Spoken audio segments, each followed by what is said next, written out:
Hello everyone, my name is Claire and welcome back to Stage Manager Supply Co. Today, we're going to be talking about weekly schedules.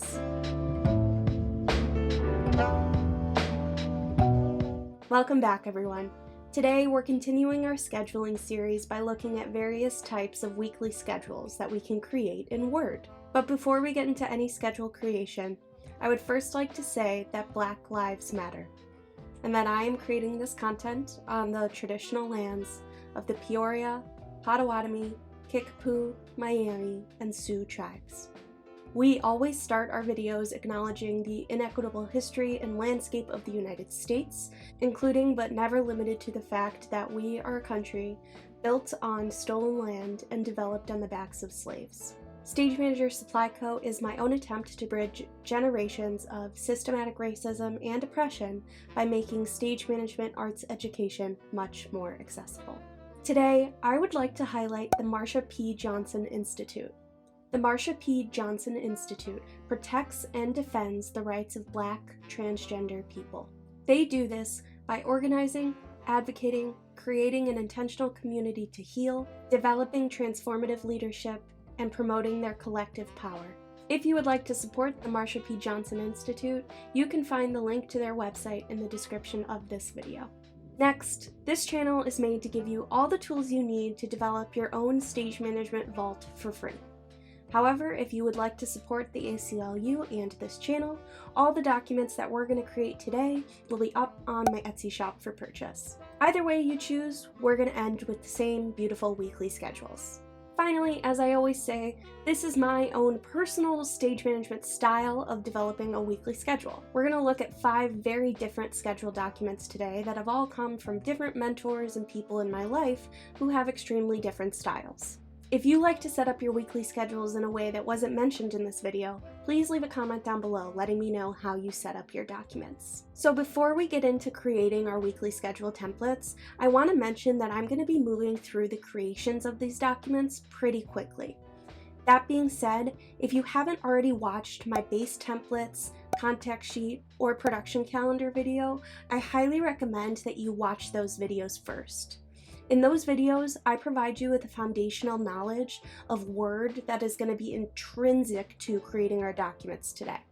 I won't be guiding you click by click this time of how to insert a table, for instance, so you'll need to watch one of those videos to get the gist. With all of that being said, let's get into creating a weekly schedule template.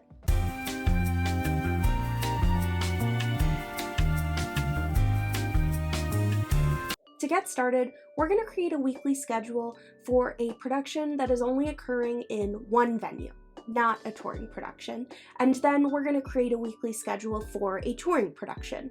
In my experience, I find that the information in those documents are similar, but there are a lot of nuances that are different between the two that kind of warrant separate creation. Between the 2 weekly schedule documents that we create, I'm going to show you some other weekly schedule templates and what I enjoy about them.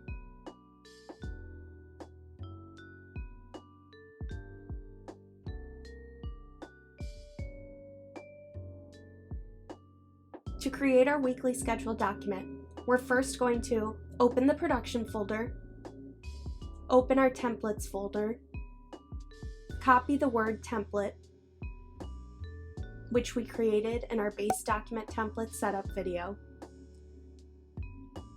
Enter back into the production folder, make a weekly schedule folder, paste the Word document template into the weekly schedule folder, retitle the document Your Show Code Weekly Schedule version 1,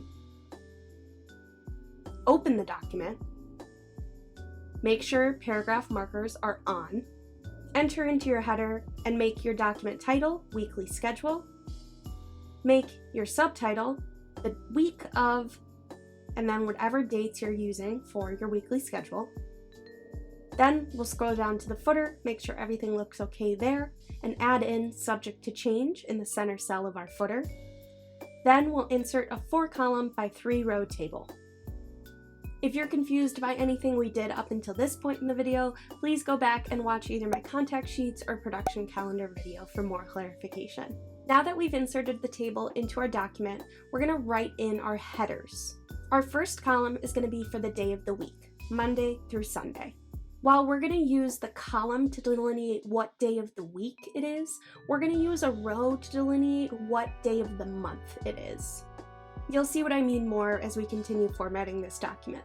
For now, I'm going to type in the first day of the month into the header first cell. Our second column will exclusively just be for the times of each performance that night, so I'll title this column Show. Our third column is going to be where we include any rehearsals or calls that happen during the day, so I'll title this column Rehearsals/Calls. And our fourth and final column will be any missed notes or information that I'd like to include on the weekly schedule, so I'll title this column Notes. Then I'm going to do some formatting to my header titles. Then we're going to adjust our column sizes. For the first two columns, I'm going to adjust their width to fit the width of their header. For my remaining two columns, I'll highlight both of them and then select Distribute Columns so they're equal widths. Then I'm going to enter into my second row, and I'm going to center justify the first two cells from the left by highlighting the cells, going to the Table Layout tab on the toolbar, and then selecting the center icon. Next, I'll enter into the third row of cells and merge the entire row so that I have one long cell across the entire table. I'll do a little formatting to this cell, and then I'll select my second and third rows and copy the rows completely. Then I'll enter into the line under my table and copy and paste these rows until I have a row for every day of the week. I'm going to enter the day of the month into each merged row, and then I'm going to enter each day of the week into the first column. Now we have a great looking empty weekly template. I've created a basic theatrical schedule for a long-running production that I'm going to talk you through each aspect of as we go. The first thing that I'm going to do is consult my production calendar and enter in all of my show times for the week in the second column. You'll typically have 8 shows a week. Mondays tend to be the day off, known as dark days, and you'll typically have matinees on Wednesday, Saturday, and Sunday afternoons. Then I'll move over into my rehearsals and calls section and enter in the performance time and the performance number for every show that week. Working backwards from my show time, I'll next enter my half-hour calls. Half-hour call is when actors are typically required to be signed in and present at the theater preparing to do the show for the evening or the afternoon. Once I have my half-hour calls in, which is a half hour before the performance, then I will put in my crew call, which tends to be an hour before the half-hour call. This hour is when the crew sets up and does all of their pre-show checks to make sure that the performance goes off without a hitch. So, if you have a 7:30 curtain for your show, that means that your half hour will be 7 o'clock and your hour before half hour will be 6 o'clock. Once I have my performance, half hour, and crew calls into my document, then I'll go back and insert any rehearsals I have for the week. Typically, on a theatrical production that has understudies, you'll have an understudy rehearsal anywhere from at least once a month to once a week.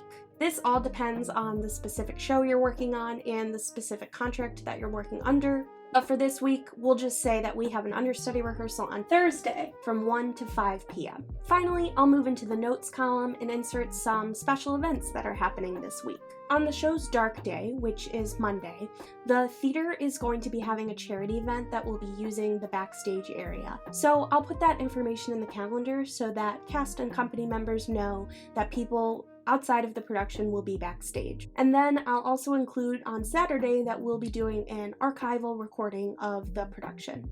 I'll put this in the weekly schedule, but there will also be archival recording notices placed on the call board. And now you have a weekly schedule. If you want to, you can kind of remove any extraneous information and just par down your information to the basics that you'll be doing every week, and then save this document as a template that you can copy and paste every week and add to. Now let's take a look at some other versions of weekly schedules and how they convey similar information in different ways. This second schedule is beautiful in its simplicity. There's no word tables in here, nothing fancy formatting wise, but a little bit of bolding and underlining. However, it's super clean and I can read all of the information right down the page. This would be a great schedule for a straight play or a smaller musical with maybe not a lot of moving parts. Something I'll note about this schedule is that it looks like some actors are called earlier than half hour because their staging calls for them to be acting on stage right as the house opens, which is typically at the half-hour call as well. I love that Bob and Janet have their own half-hour and into-house section each day. This attention to detail makes them feel taken care of, as well as makes sure that there are no questions on where they're supposed to be and when. This template is simple, classic, and honestly iconic. The next template is very similar to the template we created, and once again a word table, but this template is more internal for the stage management team only, and is for a show that's about to go into tech rehearsals instead of already in performances. The first thing my eye is drawn to while looking at this document is its use of color. I see that there are red and blue fonts being used, and from having the inside scoop on this team, I know that red and blue were used to denote which stage manager was writing in which note. The PSM knew that red was for the stage manager and blue was for the ASM, so that way if he had any questions about a note that he hadn't written himself, he knew which stage manager to ask. Using color in paperwork can sometimes be a hot debate because having access to a color printer isn't always a guarantee. My hot take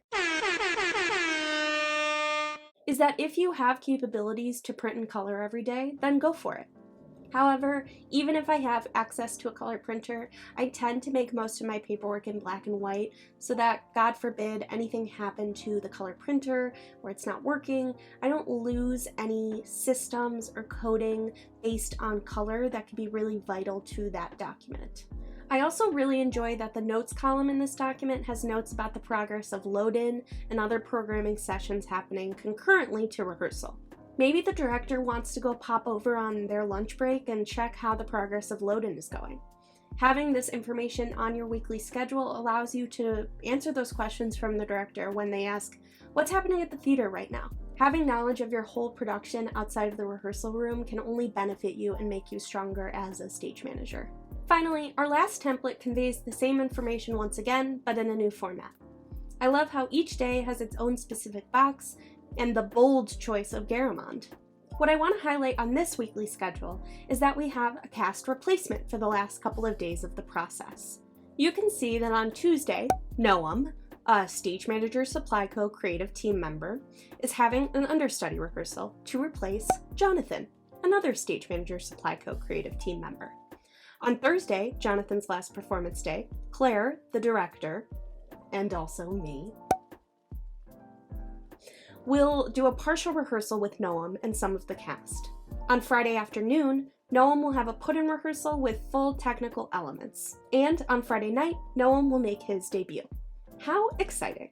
Now that we've created and looked at other examples of weekly schedules for one venue productions, we're going to create a weekly schedule for a touring production.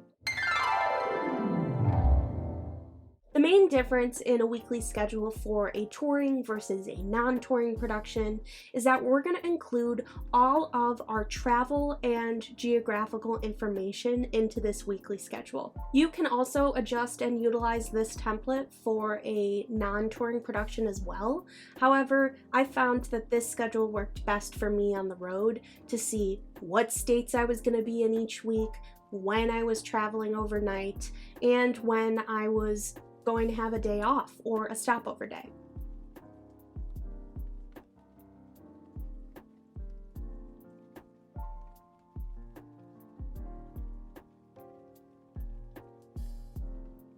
To create this document, I'm going to insert a 2-column by as many rows possible table into our document.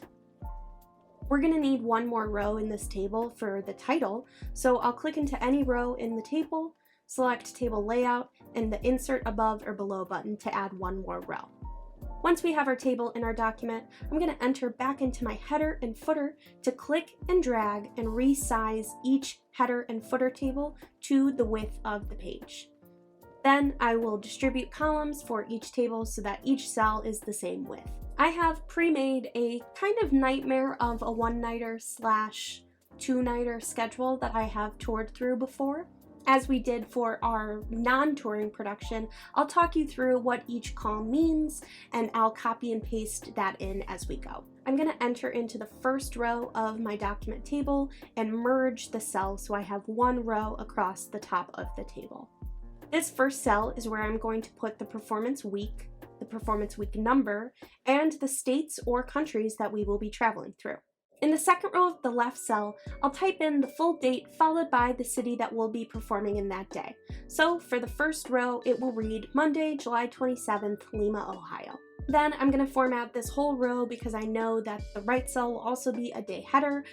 Then I'll enter into the third row, left cell, and enter in a typical one-nighter tour date schedule info. In italics, I'll write any travel that occurs in the morning after sleeping in a hotel. So for this day, the cast and the orchestra woke up and they traveled to Lima, Ohio, so I'll write cast/orchestra travel to Lima, Ohio. The crew will have slept overnight on the bus on their way to get to Lima, Ohio in time to load in the production, so that will have been a part of the previous week's schedule on Sunday. I'll hit return and then begin to write my time items for the day. You can format time items however you would like, but I'm going to keep all of my schedule items within one cell and use the return key to create new lines within the cell. First, on the tour that I am basing this schedule off of, load-in typically began at 8 a.m. and went until it was complete, or hopefully took 8 hours. The next item is usually the company meeting at a new venue to discuss any important information about the venue, which I'll slate in for a soft 5:15. Hopefully that's possible at the time depending on how load-in is going. This may need to be adjusted.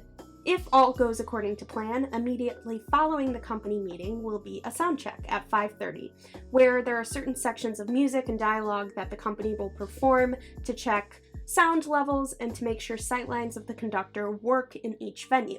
Then at 6 p.m., hopefully the crew will have taken dinner on time and come back to do their pre-show setup. This is their hour before half hour call. Hashtag hour before half hour. At 6:30, we will do a fight and lift call to make sure that all of our fight and lift moments in the show are properly staged in our new venue. No venue is created the same and each have their own quirks, so we always want to practice these highly choreographed moments. Also at this time, if we need to make any minor or major revisions to other staging, we'll work on those moments as well. 7 p.m. is our half-hour call, as well as the call for the children in the show that I am modeling this schedule after. Throughout the day, they had tutoring sessions with their tutor, and at 7 o'clock, they need to be accounted for, signed in, and with their child guardian. At 7:30 p.m., all higher powers willing, will do the show, and then at 10:30 p.m., the company will load out the show in hopefully 4 hours or less. The last line that I'll include in Monday's cell is the crew travel overnight to Columbus, Ohio, which I'll center justify and italicize. The crew will travel ahead to our stopover city, Columbus, where they'll have the day to hang out/regroup in a hotel day room, and then they'll get back on the bus in the evening to drive again to the next venue overnight, wake up, and load in again. Touring with a non-equity production was such a formative experience for me as a stage manager. If you'd like to hear more about my experiences on the road, please leave me a comment down below and tell me what you'd like to hear about.